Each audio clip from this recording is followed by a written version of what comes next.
మనసుకు వారధి. అమ్మ వెళ్ళొస్తా అని బయలుదేరుతుంటే టాటా బై బై చెప్పడం నేటి అలవాటు. అమ్మ వెళ్ళొస్తాను అని చెప్పిన కొడుకుతో వెళ్ళగానే ఉత్తరం రాయి కన్నా అని తల్లి చెప్పడం నాటి రివాజు. నిజంగా ఉత్తరం వచ్చాకనే ఆ కన్నపేగు స్థిమితపడేది.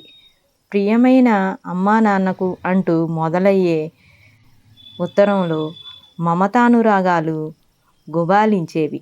తొలిసారి మిమ్మల్ని చూసింది మొదలు అన్న ప్రాణసఖి రాసిన అక్షరాల వెంట కళ్ళు పరిగెత్తినప్పుడు మనసులో కలిగే సంతోషాన్ని కొలిచే సాధనం ఉండదు.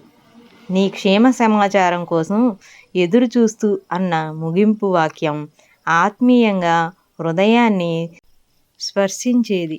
పోస్టు అన్న కేక వినగానే ఉత్తరం వచ్చిందన్న సంబరం. చేతి రాతను పోల్చుకొని ఎవరు రాశారో గ్రహించేవారు. దస్తూరితోనే మనిషిని ప్రత్యక్షంగా చూసిన భావోద్వేగాలు ఉబికేవి. ఉత్తరంలోని పంక్తులను చదువుతుంటే ఆ రాసిన వారు నేరుగా మనతోనే చెబుతున్న అనుభూతి కలిగేది. మనుషులు మాట్లాడినట్టు ఉత్తరం ఎన్నో భావాలను ఆవిష్కరించేది. 3 దశాబ్దాల వెనక్కి వెళితే ఊరంతటికీ ఒక్కటే టెలిఫోన్. ట్రంక్ కాల్ బుక్ చేస్తే కాల్ వచ్చేటప్పటికి గంటలు పట్టేది. దూరపు బంధువులు, స్నేహితులకు సమాచారం చెప్పాలంటే ఉత్తరాలే ఆధారం. శుభకార్యాలు, క్షేమ సమాచారాలకు కార్డు ముక్కతోటే సరిపోయేది. రాత మరిచిన తరం. నేటి యువతరానికి ఉత్తరం రాయటమంటే దాదాపుగా తెలియదనే చెప్పాలి. పోస్టాఫీసుల్లోనూ ఉత్తరాల సంఖ్య తగ్గిపోతుంది.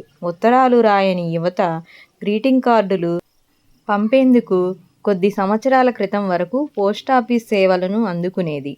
సీజన్లో బస్తాల కొద్దీ గ్రీటింగులను పోస్ట్ మ్యాన్ పడుతూ లేస్తూ తెస్తుండేవాడు.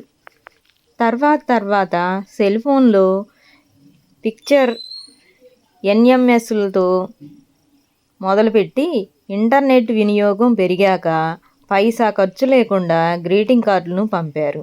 ఇప్పుడు శుభాకాంక్షలు చెబుతూ వీడియో ఇంటర్వ్యూలే బదిలీ చేస్తున్నారు. నిజంగా ఈ పరిస్థితి విచారకరం.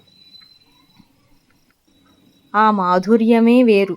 ఉత్తరాల్లో ఉండే మానవీయ అంశం కృత్రిమ మిషన్లో ఎక్కడిది? ఉత్తరాలను దాచుకోవడానికి మెమరీతో పనిలేదు. వైరస్ సమస్య వేధించదు.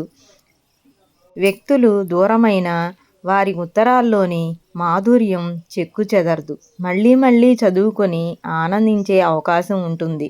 సుదూరంగా ఉన్న తల్లిదండ్రుల, బంధుమిత్రుల కష్టసుఖాల కలబోత ఉత్తరం ఆషాఢమాసపు విరహతాపాన్ని మోసుకొచ్చే ప్రేమలేఖ కూడా.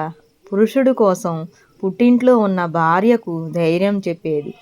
తిరుగు టపాల్లో భరోసాను తీసుకొచ్చేది ఉత్తరమే. ఈడలేక విడిపోతుంది జాడలేని తోకలేని పిట్ట. నేడు ప్రపంచ తపాలా దినోత్సవం. 5 దశాబ్దాల పాటు సేవలందించిన అందమైన చిరునామా. టెలికాం విప్లవంతో రూపాయి నాణ్యంతో మాట్లాడే కాయిన్ బాక్సులు అడుగడుక్కి వచ్చాయి. ఇంటర్నెట్తో పడక గదిలోంచే ప్రపంచ వీక్షణం అలవడింది. ఇప్పుడు స్మార్ట్ ఫోన్తో ఒక పోస్టాఫీస్, బ్యాంకు, టెలిగ్రామ్ ఆఫీసు అన్నట్టుగా ఉంది. వాట్సాప్, ఐఎంఓ, ట్విట్టర్, ఇన్స్టాగ్రామ్తో ప్రపంచ దేశాల మధ్య హద్దులు చెరిగిపోయాయి. వీడియోలో ఒకరిని ఒకరు చూసుకుంటూ మాట్లాడుతున్నారు. సమాచారమే కాదు, వీడియోలు పంపడము సులువైంది. ఉత్తరం కనుమరుగైపోయింది. ఉత్తరాలు చరిత్రను భవిష్యత్తు తరానికి అందించే వారధులు. జవహర్లాల్ నెహ్రూ జైలులో ఉన్నప్పుడు కుమారై ఇందిరకు రాసిన లేఖలు ఎంతో విలువైనవి. చలం లేఖలు పాఠకులను ఎంతో కాలం పలకరించాయి. మన దగ్గరలోని సంజీవ్ దేవ్ లేఖ సాహిత్యం పుస్తక రూపంలోకి వచ్చింది. స్మార్ట్ ఫోన్తో కాలక్షేపం చేస్తున్నా అప్పుడప్పుడు మనసులోని భావాలను కాగితం మీద పెడితే బాగుంటుంది. మనసులకు వారధి కట్టొచ్చు. పోస్టు చేసి తోకలేని పిట్టకు కాసింత ప్రాణం పోయొచ్చు.